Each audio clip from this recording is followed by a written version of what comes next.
Canadá es el segundo país geográficamente más extenso del mundo. A lo largo de su historia han coexistido más de 200 etnias. Canadá es el segundo país geográficamente más extenso del mundo. A lo largo de su historia han coexistido más de 200 etnias en este territorio, y a pesar de ser tan grande, solamente tiene 37.59 millones de habitantes. El territorio de Canadá fue uno de los primeros sitios que se pobló en América. A lo largo de los milenios se formaron diferentes etnias que crearon las primeras naciones, que compartían similitudes lingüísticas entre ellas. De estas etnias se formaron los Mi'kmaq, los Beothuk, los Cree, los Ojibwa, iroqueses y los hurones. En el año 1000 después de Cristo llegaron los vikingos, que fundaron una colonia en lo que actualmente es el territorio de Terra Nova, conocido como Lance Aux Meadows. Esta expedición fue liderada por Leif Erikson, aunque tiempo después el asentamiento fue abandonado por razones desconocidas. Durante el siglo XVI, Giovanni Gaboto, en nombre de la corona inglesa, hizo una expedición que atrajo a diversos europeos debido a la pesca del bacalao.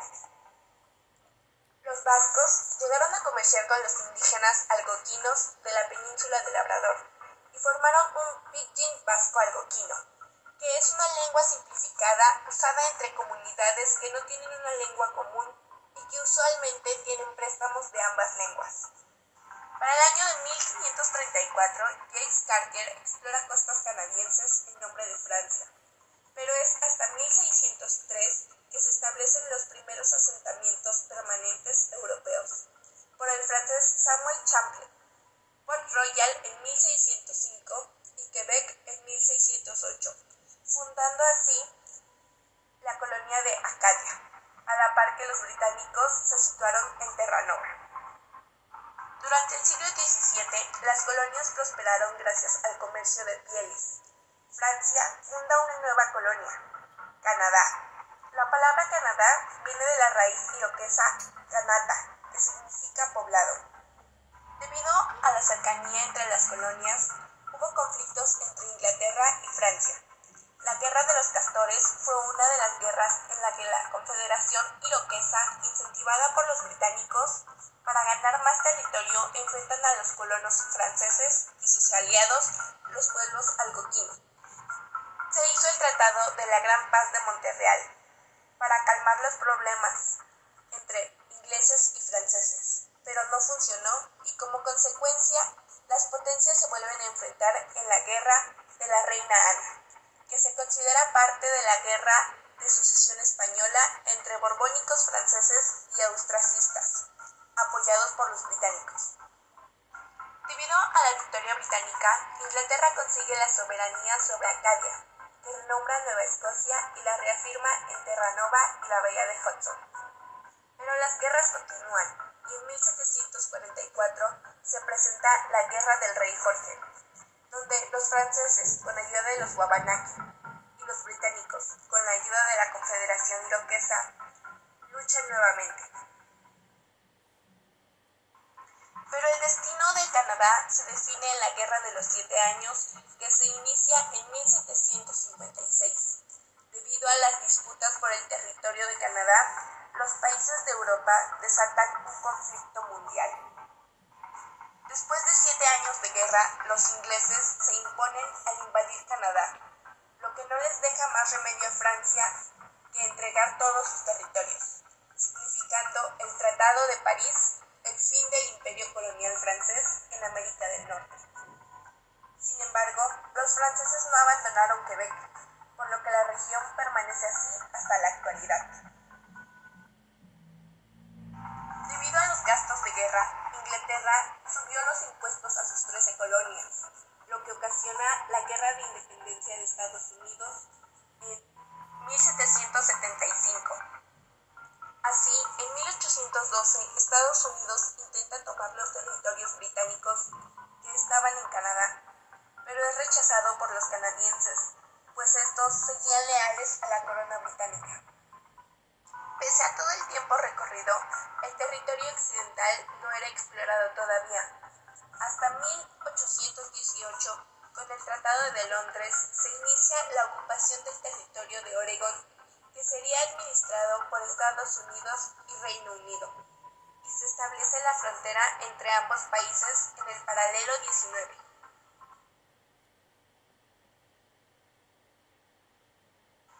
En 1867 se crea la Confederación Canadiense, que unificaría las colonias británicas en una federación compuesta.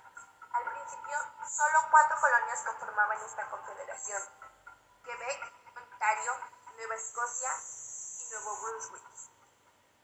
Esta confederación se expandiría con la anexión de los territorios del noreste y la tierra de Rupert, que habían sido administrados por la Compañía de la Bahía Hudson, pero fueron entregados en 1870. Al año siguiente, la Columbia Británica se une, y en 1880 territorios árticos hacen lo mismo, conformando así la Confederación Canadiense.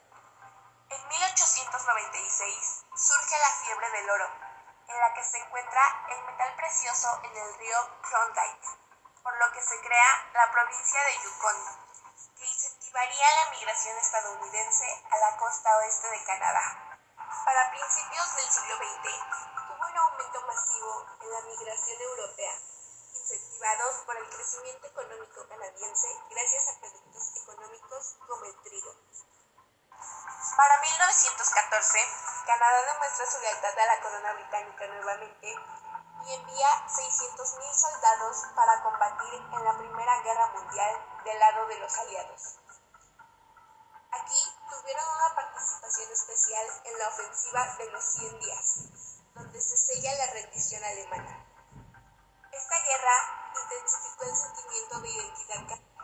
Tras los resultados de la Primera Guerra Mundial, lograron obtener un sitio en la Conferencia de Paz de París y en la Sociedad de Naciones, obteniendo así la firma del Estatuto de Westminster, donde se reconoce la igualdad legislativa entre los dominios autogobernados del Imperio Británico y el Reino Unido. Este hecho es considerado por muchos como la independencia de Canadá, aunque durante los años 30 se vieron afectados por la Gran Depresión de 1929, pues la economía canadiense estaba estrechamente relacionada con la economía estadounidense. La producción industrial bajó a la mitad y se llegó hasta un 20% de desempleo. Sin embargo, durante la Segunda Guerra Mundial le declara la guerra a las potencias del eje, donde destaca por su participación en el desembarco de Normandía. Más adelante, tropas canadienses liberan parte de Bélgica y en el frente del Pacífico coopera con Estados Unidos para eliminar a los japoneses. La economía canadiense se recupera luego de la guerra gracias al aumento de la producción industrial, ya que el territorio quedó ileso. Para el año de 1949, el dominio de Terranova se une a la Confederación Canadiense para transformarse en la 10ª provincia del país, consolidándose así el actual territorio canadiense. Durante la Guerra Fría, Canadá se une al bloque capitalista, se une a la OTAN y apoya a Estados Unidos en la Guerra de Corea, la Guerra de Sinaí y la Guerra de Vietnam. En los años 60 se adopta la bandera actual y se reconoce al inglés y al francés como las lenguas oficiales del país. Para el año de 1982 se adopta la Constitución de Canadá, que aún es vigente. Esta durante el gobierno de Pierre Trudeau. Con la nueva Constitución, redactada por el Parlamento inglés, se reconoce la soberanía e independencia de Canadá. En la Carta de Libertades y Derechos incluye un procedimiento para su reforma.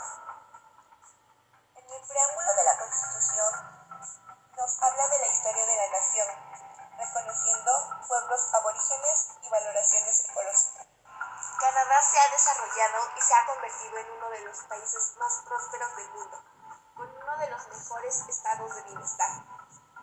En 2015, el hijo de Pierre Trudeau, Justin Trudeau, asume el cargo.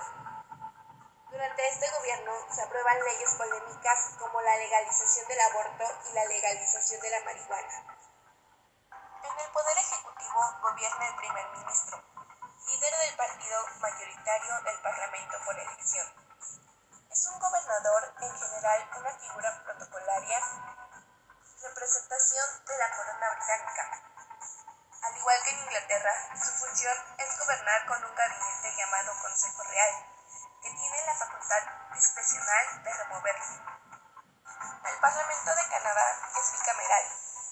Tiene la Cámara Baja, o también llamada Cámara de los Comunes, con más de 300 miembros, por un periodo de 4 años, y la Cámara Alta de Senadores, con más de 100 miembros. Igualmente, se establece un periodo de 4 años para estos. En el Poder Judicial podemos encontrar las Cortes Superiores Provinciales, que son de apelación, una instancia revisora de sentencias de todas las Cortes, y de juicios, que conoce los asuntos de todas las materias y las de mayor importancia.